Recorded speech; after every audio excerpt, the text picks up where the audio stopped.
Hello and welcome to the online platform of Rouse Academy for competitive exams. And I, Pragya Pandey, welcome you all to our very special series on daily news review. आज हम discuss करने वाले हैं centre navy के एक नए plan के बारे में, जहां हम समझेंगे तनकाई एक जो एंशियंट टेक्निक होती है वेसल बिल्डिंग की, उसके बारे में। नेक्स्ट हम बात करेंगे सिंगापुर, यूएस और यूके के, जहां पर आउटबाउंड इन्वेस्टमेंट लिस्ट यहां पर जारी हो चुकी है। Along with that we'll be discussing about the special session of the parliament. Next हम बात करेंगे बायोफ्यूल और उनकी सस्टेनेबिलिटी के बारे में, और साथ ही समझेंगे डिफरेंट काइंड ऑफ बायोफ्यूल और इंडिया में अभी हम क्या इस्तेमाल कर रहे हैं और क्या फ्यूचर प्रोडिक्टेबिलिटी हमें देखने मिलेगी।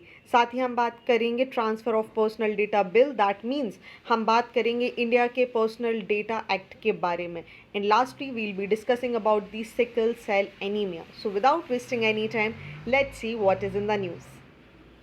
देखिए, फर्स्ट आर्टिकल यहाँ पर बात कर रहा है इंडियन नेवी और सेंटर के बारे में। दोनों ने यहाँ पर डिसाइड किया हुआ है कि ये जो इंडिया का रिच मैरीटाइम हेरिटेज कल्चर है, जिसे हम तनकाई आर्ट के नाम से भी जानते हैं, इसको यहाँ पर रिवाइव करेंगे। यूजुअली हम इसे कई बार स्टिच्ड शिप मेथड भी बोल देते हैं।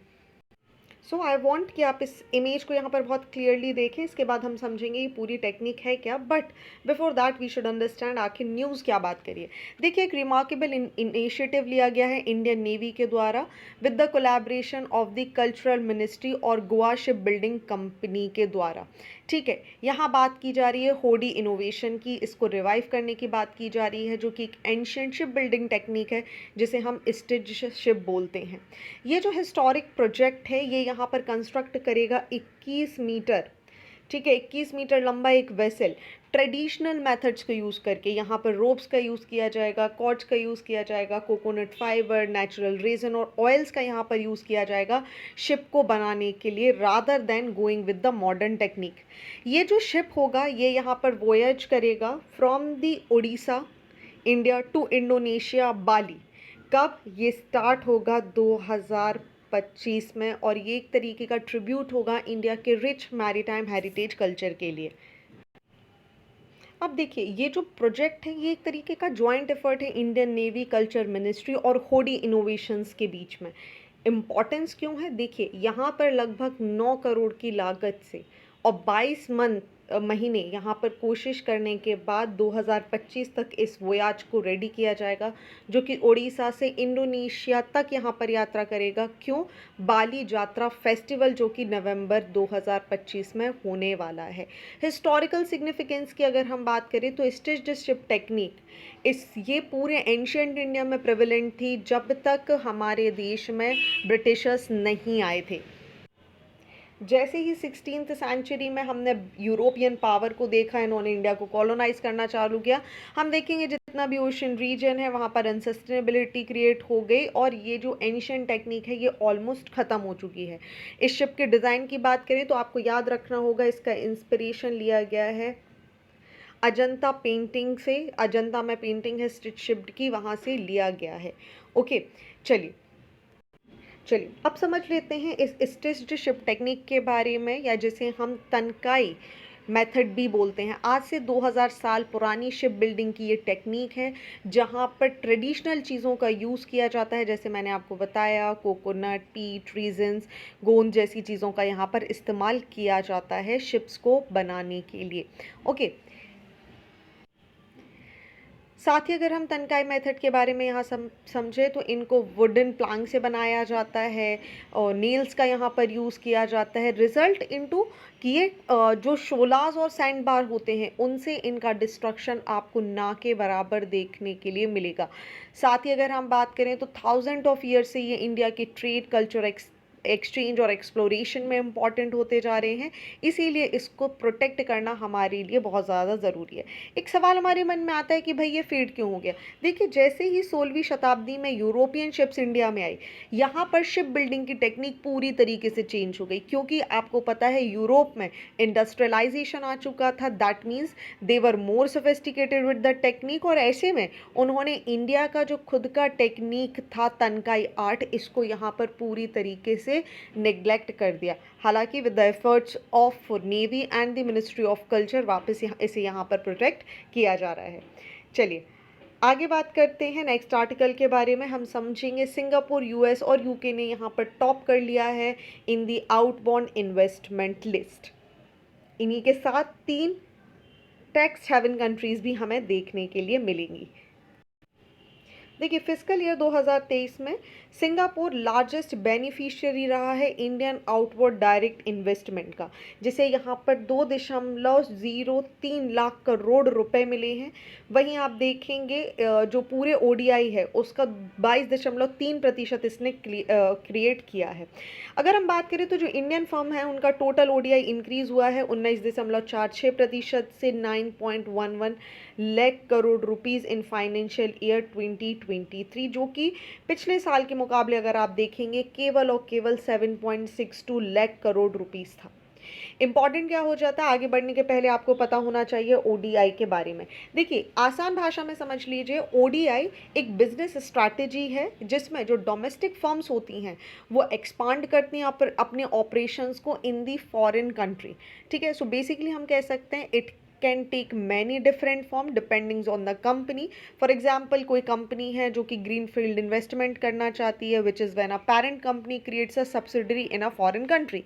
सो यहाँ पर मर्जर और एक्विजिशन के द्वारा कंपनीज अपने आप को एक्सपांड करती हैं, अपने बिजनेस को एक्सपांड करती हैं in the foreign land.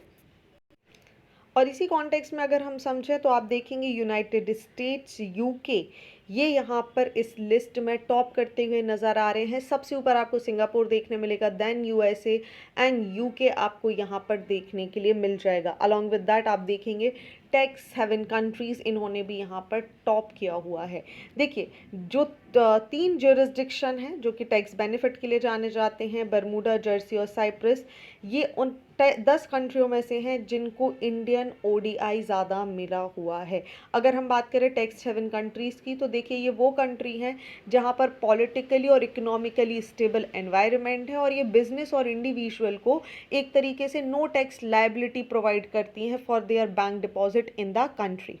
Okay, so they basically they offer various types of tax incentive which can be misused in illegal tax avoidance system schemes etc etc. Okay, so यहाँ पर आपको समझना होगा कि ये कंट्रीज भी यहाँ पर आपको टॉप करती हुई नज़र आएंगी।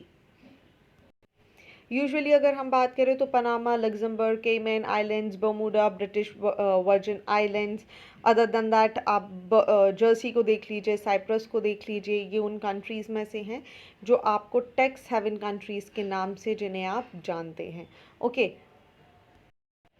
ओके, इसी के साथ हम समझें तो जो कैरेक्टरिस्टिक्स हो जाती हैं टैक्स हेवन कंट्रीज़ की, यहाँ पर नो और low income tax, minimal reporting of information, lack of transparency obligation, lack of local presence requirement और मार्केटिंग टैक्स हेवन व्हीकल्स आपको देखने के लिए मिलते हैं।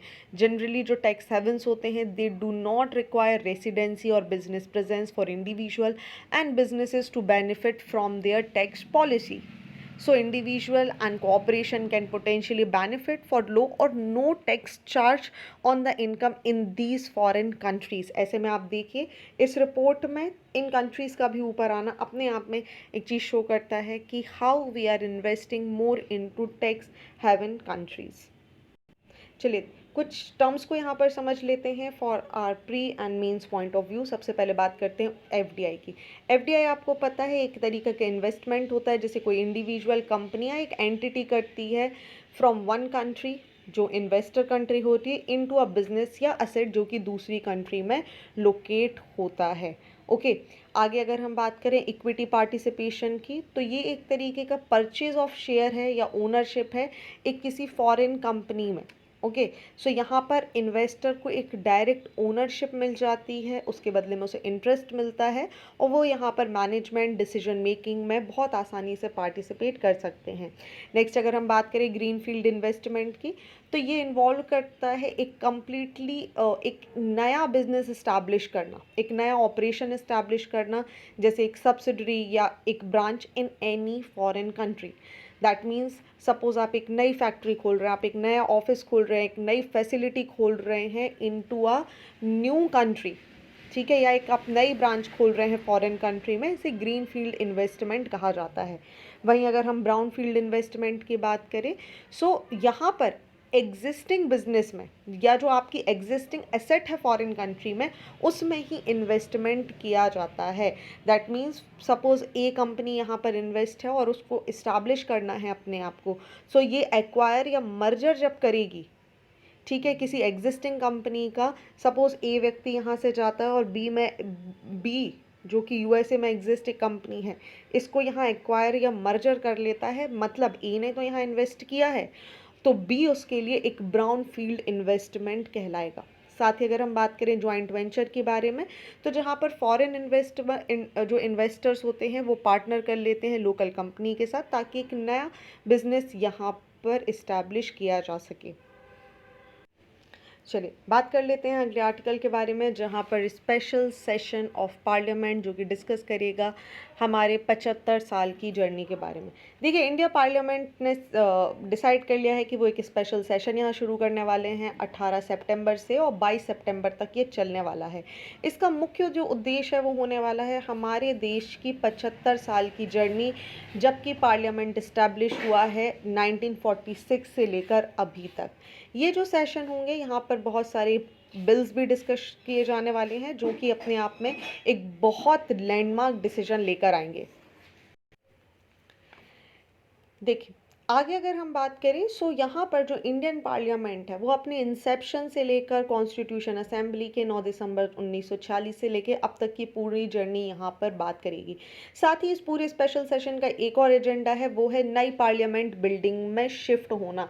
देखिए, हालांकि हमारी जो नई पार्लियामेंट बिल्डिंग है ये 28 मई को हमारे पास आ चुकी है, ठीक है, एक नई बिल्डिंग का इनॉग्रेशन यहाँ पर हो चुका है, लेकिन अभी तक इसको यूज़ नहीं किया गया है क्योंकि मॉनसून सेशन चल रहा था पार्लियामेंट का।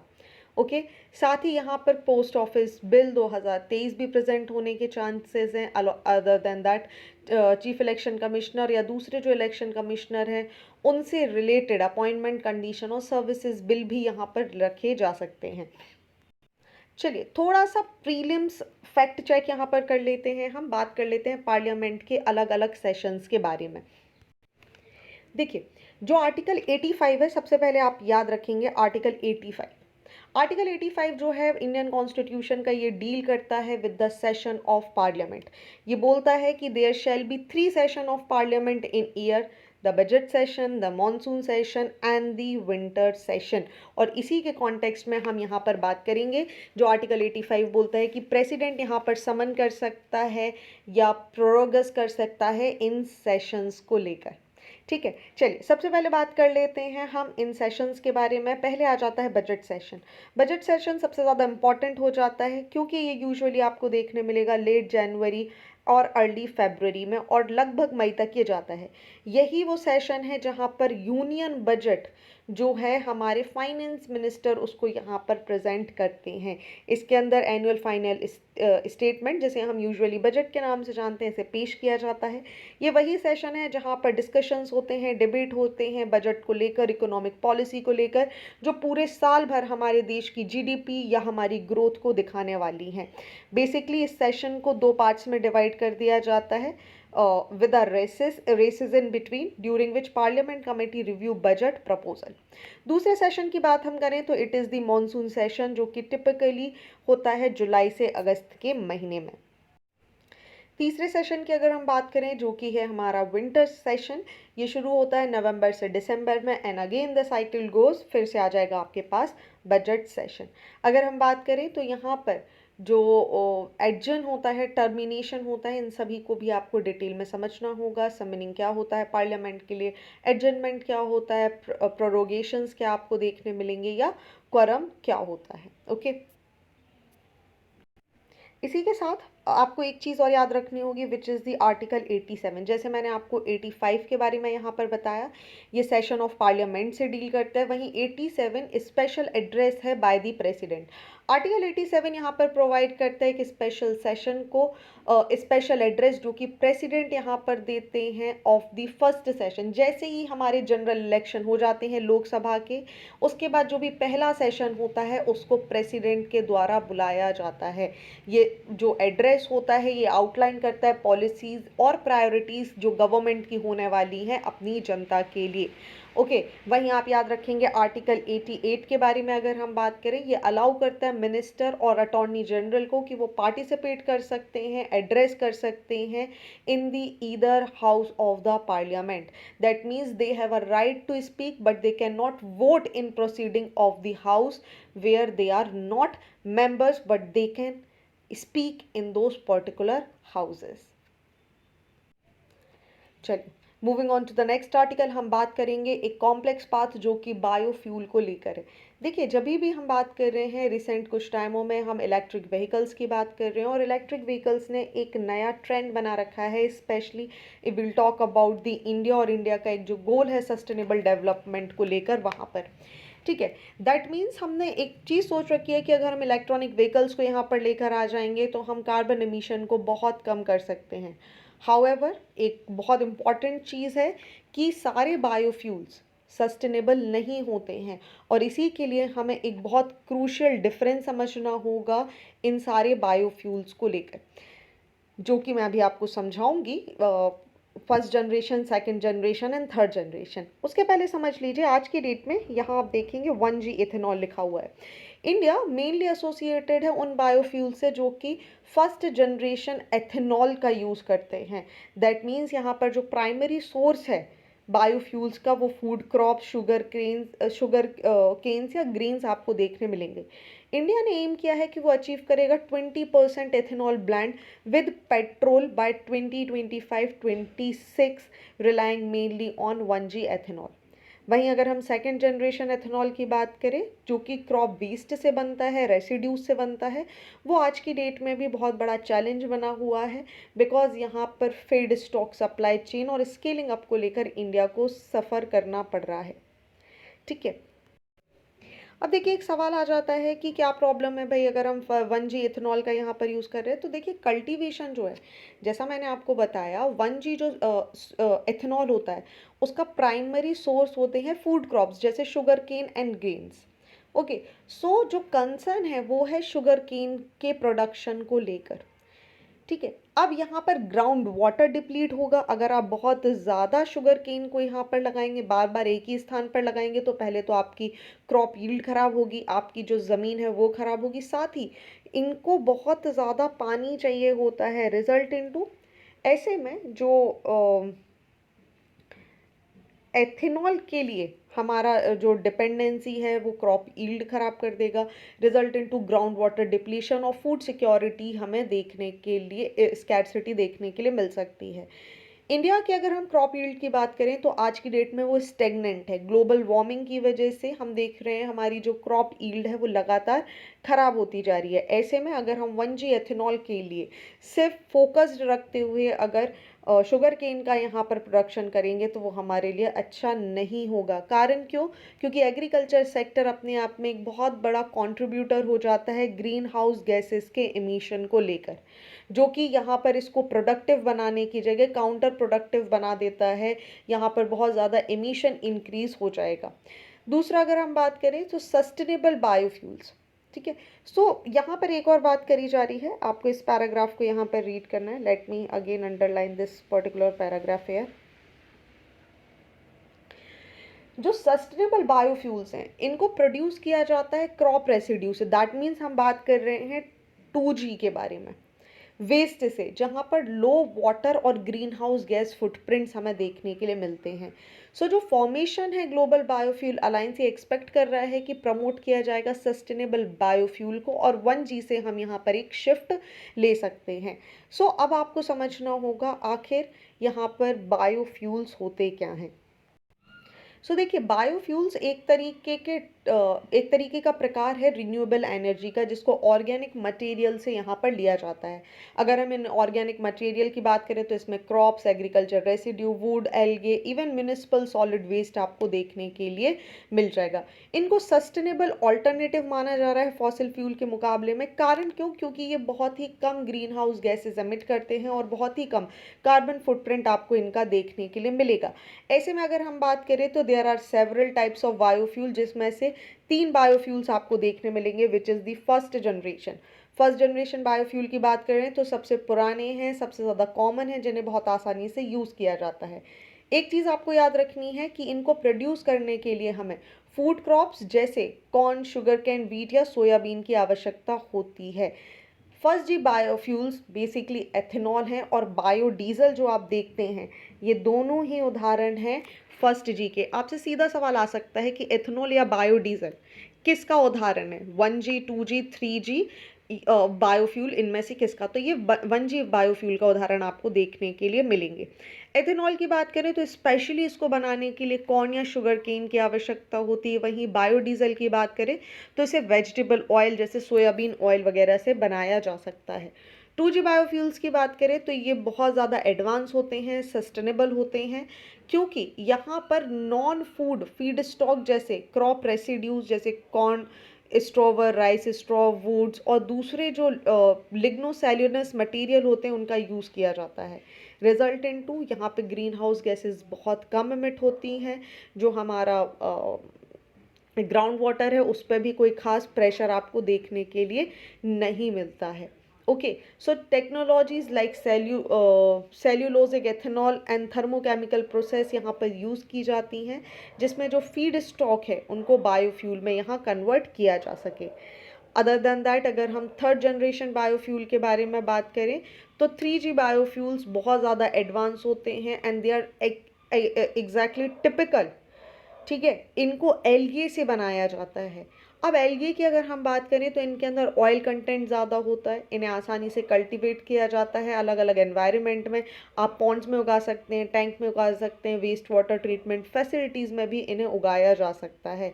इनके अंदर बहुत ज़्यादा पोटेंशियल है, हाई यील्ड एनर्जी है, बट यहाँ पर जो एरेबल लैंड है या फूड प्रोडक्शन है उसमें हमें देखना होगा इनका इस्तेमाल कैसे किया जा रहा है।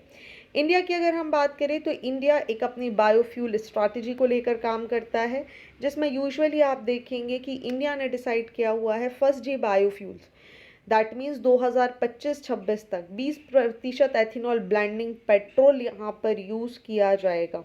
वहीं 5% बायोडीज़ल यहाँ पर डीजल में मिलाया जाएगा बाय 2030।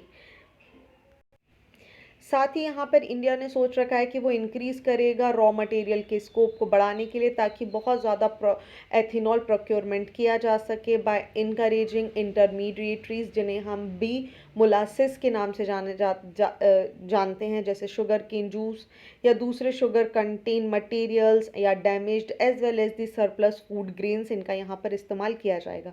साथ ही बात करें तो इंडिया ने यहाँ पर बायोफ्यूल्स को डिफाइन कर दिया है, जिसमें बेसिक बायोफ्यूल जैसे 1G की कैटेगरी में रखा हुआ है।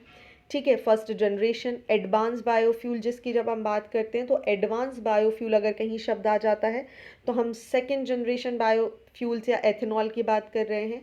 और वहीं अगर हम 3G की बात करते हैं, थर्ड जनरेशन की बात करते हैं, that means we are talking about the algae fuels के बारे में। ओके, सो ये यहाँ पर अगर आप देखेंगे सो ये पूरा का पूरा कॉन्टेक्स्ट है जो नेशनल पॉलिसी ऑफ बायोफ्यूल 2018 के बारे में बात कर रहा है। अलॉन्ग विद दैट, इन सभी को ध्यान में रखने के लिए, एक प्रॉपर मैनेजमेंट के लिए इंडिया ने बनाया हुआ है national biofuel coordination committee under the ministry of petroleum and natural gases, जो कि बायोफ्यूल के लिए यहाँ पर काम करता हुआ नज़र आएगा। चलिए आगे बढ़ते हैं अगले आर्टिकल की तरफ, जहां हम बात करने वाले हैं transfer of personal data under UN treaty will be under domestic law India. देखिए, यहाँ पर यूनाइटेड नेशन मेंबर्स ने, स्टेट्स ने यहाँ नेगोशिएट कर रहे हैं सभी आपस में मिलकर एक ट्रीटी बनाने के लिए, जहाँ पर साइबर क्राइम्स को काउंटर किया जा सके। ऐसे में इंडिया ने सजेशन दिया है कि okay, no doubt international forum पर हम डेटा ट्रांसफ़र करने के लिए तैयार है, शेयर करने के लिए तैयार हैं, बट ये डेटा तभी शेयर किया जाएगा जब ये जो हमारा डोमेस्टिक पर्सनल लॉ है उसके अकॉर्डिंग होगा। दैट मीन्स इंडिया बात कर रहा है अपने डिजिटल पर्सनल डेटा एक्ट के बारे में, जिसको गवर्नमेंट ने, हमारी पार्लियामेंट ने अगस्त 2023 को यहाँ पर लॉन्च कर दिया था। इसकी पहली ही लाइन ये बोलती है कि जो प्रोविज़न यहाँ पर अलाउ करता है processing of personal data in the interest in sovereignty, integrity and security of the state, that means India इसको सबसे ऊपर रख सकता है।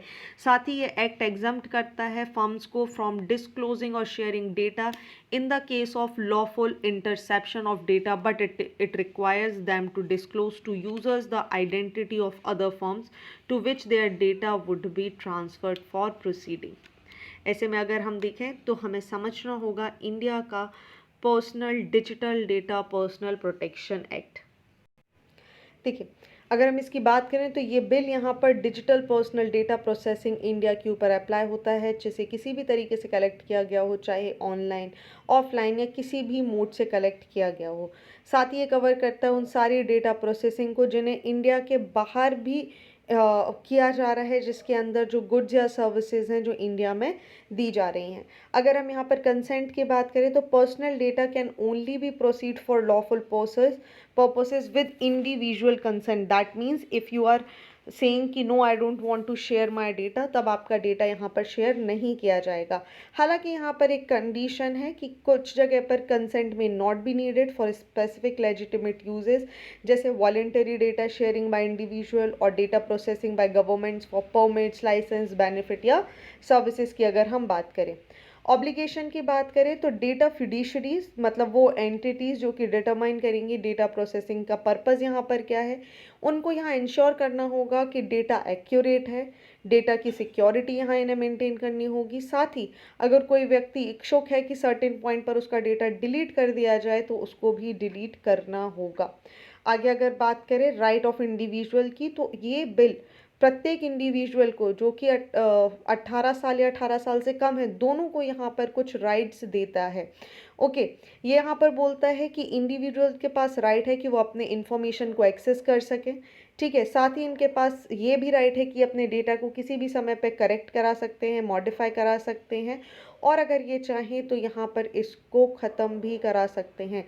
हालांकि ऐसे इंडिविजुअल जो कि 18 वर्ष से कम के हैं, उनके लिए यहाँ पर उनके पेरेंट्स या लीगल गार्डियन जो होंगे वो कंसेंट के लिए यहाँ पर काम करेंगे। आगे अगर हम बात करें सो एग्जम्पशन गवर्नमेंट एजेंसीज यहाँ पर कौन सी हो जाएंगी, तो देखिए जो राइट है डेटा पर्सनल या obligation of data fiduciary, they will not apply in specific case like prevention and investigation of offenses या enforcement of legal rights और क्लेम्स। ऐसे में यहाँ पर कुछ एग्जम्पशंस आपको देखने के लिए मिल जाएंगे। अलॉन्ग विद दैट यहाँ पर डेटा प्रोटेक्शन बोर्ड बनाया गया है, जिसका काम होगा कि ये मॉनिटर करेगा, कंप्लाइंस करेगा और पेनल्टी इम्पोज करेगा, ठीक है। फॉर एग्जाम्पल ये जो बिल है ये स्पेसिफाई कर रहा है पेनल्टीज़ को अलग अलग ऑफेंसेस के लिए। For example ₹200 crore for non fulfilment of obligation for children और 250 crore rupees for the failure to take security measure to prevent data breaches. ऐसी बहुत सारी चीज़ें हैं जो आपको इस बिल में देखने के लिए मिलेंगी। चलिए moving on to the next article, हम बात कर रहे हैं सिकल सेल पेशेंट्स के बारे में। देखिए सिकल सेल एनीमिया की जब हम बात करें तो अपने आप में एक बहुत ज़्यादा पेनफुल डिसीज़ है, लगातार इससे बहुत सारे लोग सरवाइव करते जा रहे हैं।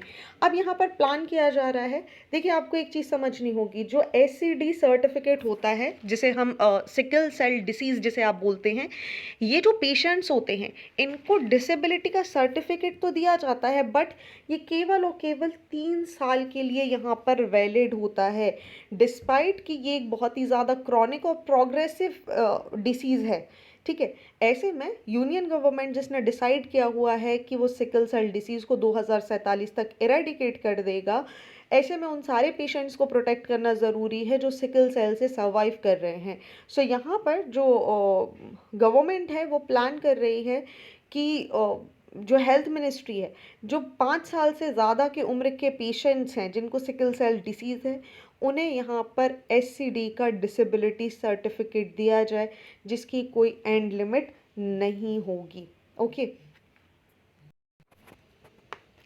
चलिए जान लेते हैं सिकल सेल एनीमिया के बारे में थोड़ी सी बात।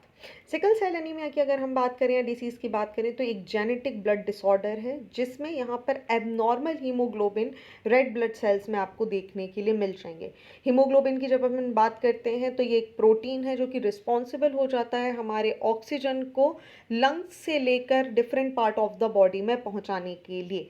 अब एससीडी में होता क्या है, एक जेनेटिक म्यूटेशन हो जाता है जिसकी वजह से एबनॉर्मल हीमोग्लोबिन यहाँ पर फॉर्म हो जाता है, जिन्हें यूजुअली हम हीमोग्लोबिन एस या एच के नाम से जानते हैं। देखिए, ये एक नॉर्मल सेल होता है, एक नॉर्मल ब्लड सेल, लेकिन सिकल सेल में आप देखेंगे एबनॉर्मल समथिंग लाइक दैट, इस तरीके का एक सेल यहाँ पर बन जाता है। सो ये जो रेड ब्लड सेल होते हैं ये कंटेन कर लेते हैं एच को, जिसे हम हीमोग्लोबिन एस के नाम से जानते हैं। ये स्टिफ हो जाते हैं और अज्यूम किया जाता है कि ये जो सिकल सेल हैं, जो क्रीसेंट का शेप इन्होंने लिया है, ये नॉर्मल की जगह एक दूसरा है। ये जो शेप में चेंज होता है इसकी वजह से ये लेस फ्लेक्सिबल हो जाते हैं और आपस में एक दूसरे से स्टक हो जाते हैं रादर देन फ्लोटिंग नॉर्मली, जिसकी वजह से जो व्यक्ति होते हैं उनको एक क्रॉनिक एनीमिया का यहाँ पर सामना करना पड़ता है, ठीक है, जिसकी वजह से फटीग, वीकनेस और पेन यहाँ पर देखने के लिए मिल सकता है। एससीडी की बात करें तो एससीडी में बहुत सारे पेशेंट होते हैं जिन्हें क्राइस के नाम से भी जाना जाता है। जब यहाँ पर एससीडी जो पेशेंट होता है, जब उसे सीवियर पेन होता है तो उसे क्राइस का नाम दिया जाता है, जो कि अनप्रडिक्टेबल होता है। अलॉन्ग विद दैट, अगर इसे समय रहते ठीक नहीं किया जाता है, सो ये जो रिपीटेटेड ब्लॉकेज होता है जिसकी वजह से बार बार ये जो सेल्स हैं, सिकल सेल्स हैं, ये आपस में अटक जाते हैं, रिजल्ट इनटू जो ऑक्सीजन का सप्लाई है जो बॉडी के दूसरे पार्ट्स में पहुंचना चाहिए था, जब वो प्रॉपरली नहीं पहुंचता है, होता क्या है, organ damage, spleen, kidney, liver, lungs जैसी बहुत सारी डिसऑर्डर्स आपको देखने के लिए मिल जाएंगे। यूजुअली अगर इंडिया में बात करें तो आपको ट्राइब्स के अंदर बहुत ज़्यादा एससीडी देखने के लिए मिलेगा। एससीडी के ट्रीटमेंट की अगर हम बात करें तो ये सबसे ज़्यादा सिम्टोमेटिक ट्रीटमेंट पे काम करते हैं, सिम्टम्स को देखकर उन्हें प्रिवेंट करना और साथ ही एक ओवरऑल क्वालिटी ऑफ लाइफ को इम्प्रूव करना यहाँ पर सबसे इम्पॉर्टेंट काम है। चलिए, तो ये थे आज के इम्पॉर्टेंट आर्टिकल। आई होप आपको सारी चीज़ें क्लियर हो चुकी होंगी। सो मूव करते हैं हमारे क्वेश्चन ऑफ द डे की तरफ। आज आपके लिए 2 सवाल यहाँ पर हैं। सबसे पहला एफडीआई के बारे में है और दूसरा फ्लड प्लेन से रिलेटेड है। आपको इन सवालों के जवाब हमारी वेबसाइट rausacademy.in पर जाकर देना है।